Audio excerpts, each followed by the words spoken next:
Kisah perang di Ukraina sebagian besar telah diceritakan sebagai kisah tentang dua negara, Ukraina dan Rusia. Namun, ini juga tentang Barat. Ukraina mampu menciptakan peluang untuk bertahan, terutama melalui kombinasi kecerdikan dan inovasi mereka sendiri. Namun ada juga ketergantungan pada sanksi Barat, senjata Barat, dan bahkan apakah Eropa dan Amerika Serikat akan secara geopolitik sejalan dengan Ukraina dan membantunya datang ke meja perundingan dari posisi yang kuat. Sementara itu, Tiongkok dengan sabar menunggu di belakang layar memetik manfaatnya. Mereka diam-diam untung dengan membeli minyak Rusia murah, membantu Moskow bertahan, dan tersenyum di depan kamera dari satu pertemuan puncak ke lainnya. Para pemimpin dunia lainnya bahkan menyebut hubungan Rusia-Tiongkok sebagai persahabatan tanpa batas. Namun, persahabatan itu ternyata tidak sepenuhnya tanpa batas dan tampaknya berakar pada Tiongkok yang memanfaatkan kelemahan Rusia. Kamu mungkin sudah tahu inti beritanya yang berpusat di Siberia. Gagasannya adalah bahwa Tiongkok diam-diam ingin merebut kembali tanah lamanya, wilayah luas di Manchuria luar yang dulu dimiliki oleh Kekaisaran Qing dan hilang ke Kekaisaran Rusia pada abad ke-19 dalam periode yang oleh Beijing masih disebut dengan pahit sebagai abad penghinaan. Dan versi itu bukanlah fantasi belaka, ada kebenaran nyata di baliknya. Namun, bagian cerita itu paling menarik perhatian, tapi paling sedikit menjelaskan apa yang sebenarnya terjadi. Karena sementara semua orang berdebat tentang apakah tank Tiongkok suatu hari akan melintasi sungai Amur, Tiongkok diam-diam mengejar sesuatu yang jauh lebih berharga dan jauh lebih mudah untuk diambil. Daya tawar. Inilah titik lemah yang mungkin sulit dipertahankan Rusia. Mari mulai dari bagian yang sebagian besar sudah Anda ketahui karena itu menjadi dasar segalanya. Keluhan teritorial di Manchuria luar itu nyata, setidaknya sebagian, dan Beijing telah menyorotnya dengan cara yang jauh melampaui sekedar obrolan di internet. Pada Februari 2023, Kementerian Sumber Daya Alam Tiongkok menyatakan akan memakai nama Tiongkok kuno untuk 8 lokasi di perbatasan Rusia selain nama Rusia. Vladivostok, markas armada Pasifik Rusia, akan diberi label Haishenwei. Pulau Sahalin menjadi Kuiyedao. Pegunungan Stanovoy menjadi Pegunungan Xing'an luar. Perubahan ini terkait kota besar di timur jauh Rusia, di mana pemerintah asing memerintahkan pembuat peta memberi nama dari kekaisaran yang sudah lenyap. Ketegangan pun berlanjut.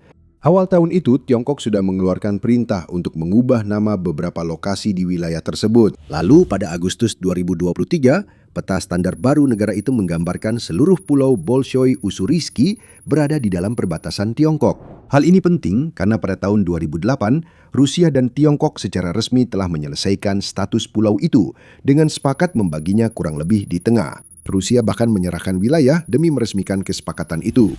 Namun, 15 tahun kemudian, kartografi resmi Beijing diam-diam menghapus kompromi itu dan mewarnai seluruh wilayah tersebut merah Tiongkok. Peta yang sama juga mencaplok wilayah sengketa yang diklaim oleh India dan hampir seluruh Laut Cina Selatan.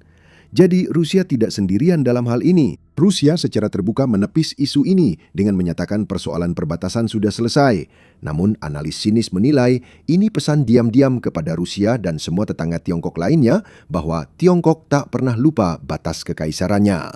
Pada Mei 2024, selama kunjungan kenegaraan Vladimir Putin ke Beijing, kedua pihak bahkan menandatangani peta jalan untuk pengembangan bersama pulau tersebut. Pernyataan itu lebih menunjukkan Rusia menegaskan pendiriannya memiliki setengah pulau tersebut dan tetap mempertahankan klaimnya di sana. Pada titik ini, sebagian besar cerita biasanya mulai melenceng karena memang mudah untuk melihat bagaimana hal itu bisa terjadi.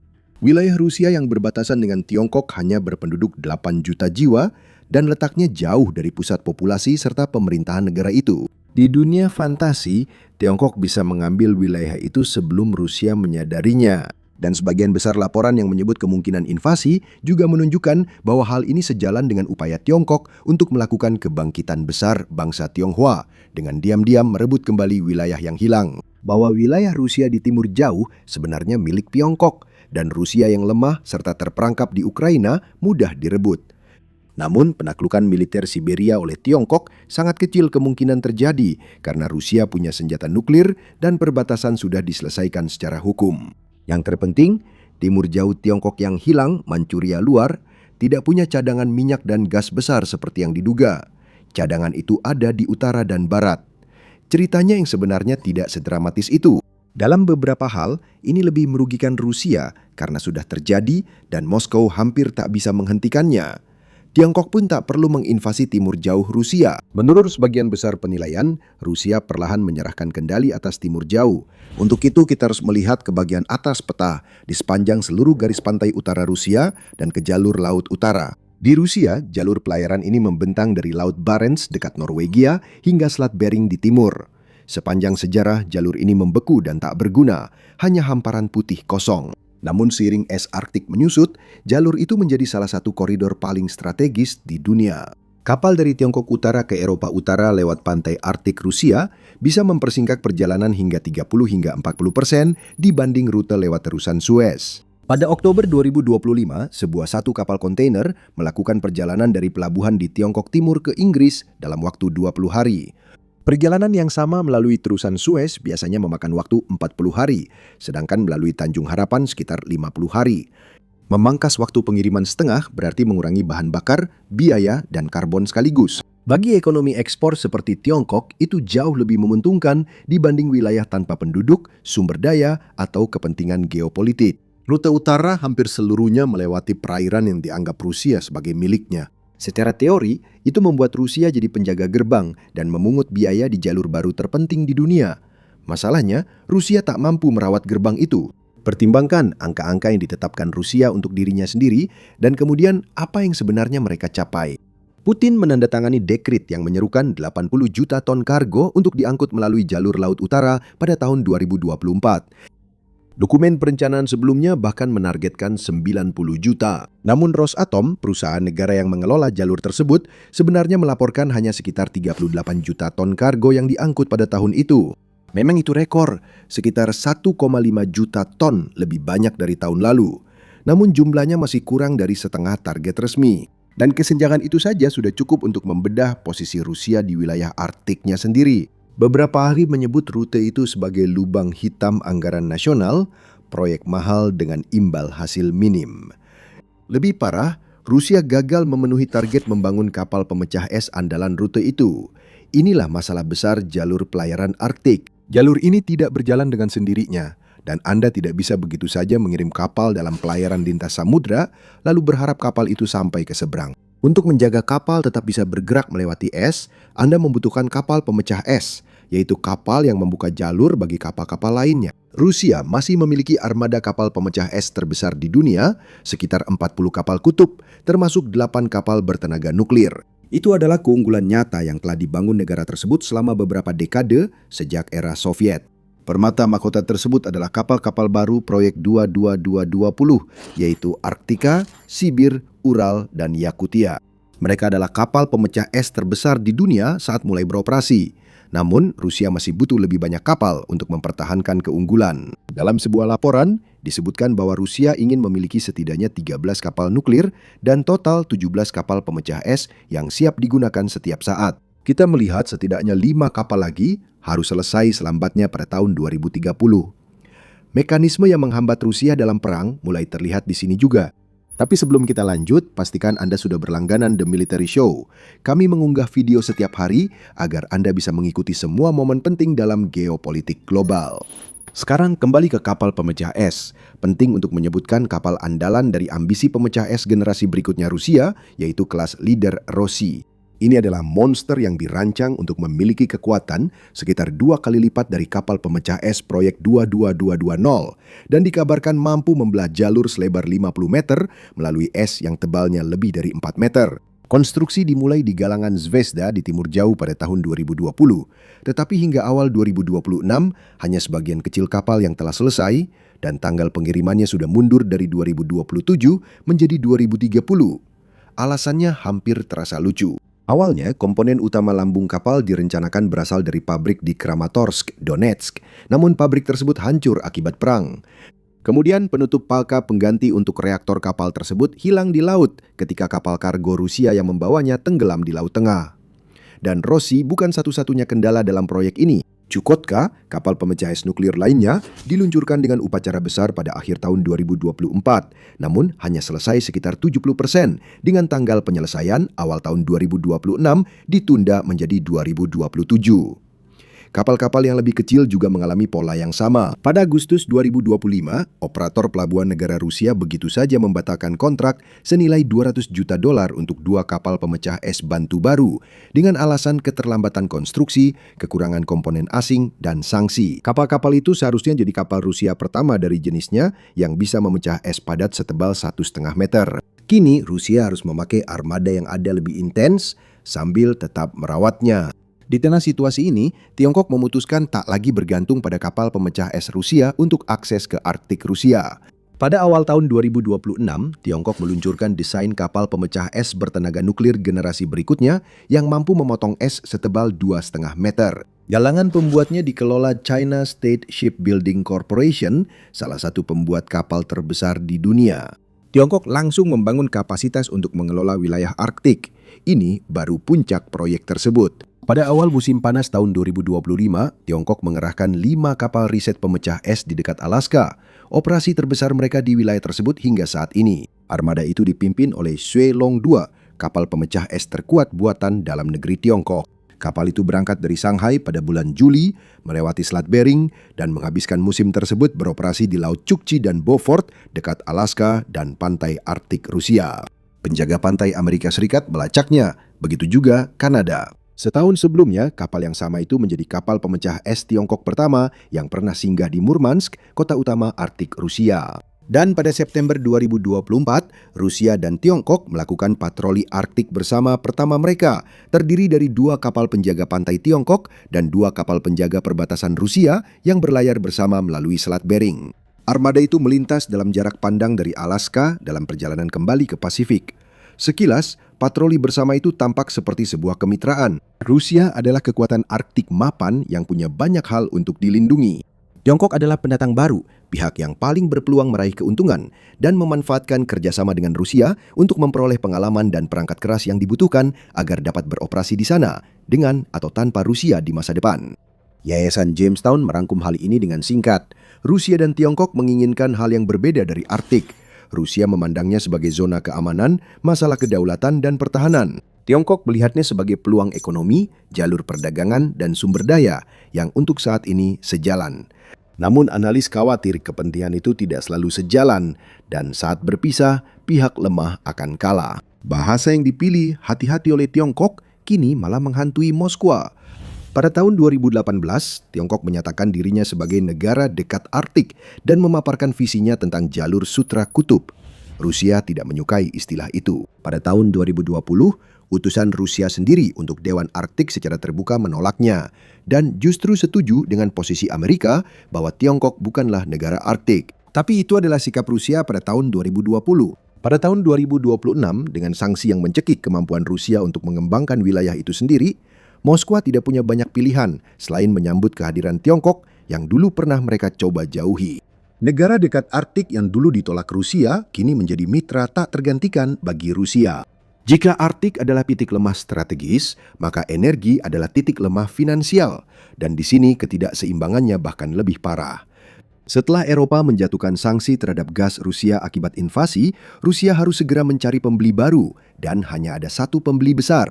Dan Tiongkok, seperti yang akan dikatakan siapapun yang pernah bernegosiasi dengan Beijing, sangat pandai menawar dengan keras. Contoh yang paling jelas adalah pipa gas yang dikenal sebagai Power of Siberia 2, harapan besar Rusia untuk menggantikan pasar gas Eropa yang telah hilang. Pipa ini akan mengalirkan hingga 50 miliar meter kubik gas per tahun dari ladang Siberia Barat melalui Mongolia ke Tiongkok Utara. Bagi Rusia, ini hampir menjadi kebutuhan strategis. Karena Moskow sangat membutuhkannya, Beijing justru bertahun-tahun menolak terburu-buru. Musim panas 2024, Tiongkok dikabarkan meminta harga gas hampir setara harga domestik Rusia yang sangat disubsidi dan hanya berkomitmen membeli sebagian kecil kapasitas pipa yang direncanakan. Tiongkok meminta pembayaran hampir sesuai biaya dan hanya berkomitmen sedikit. Sedangkan Rusia sangat membutuhkan kesepakatan ini.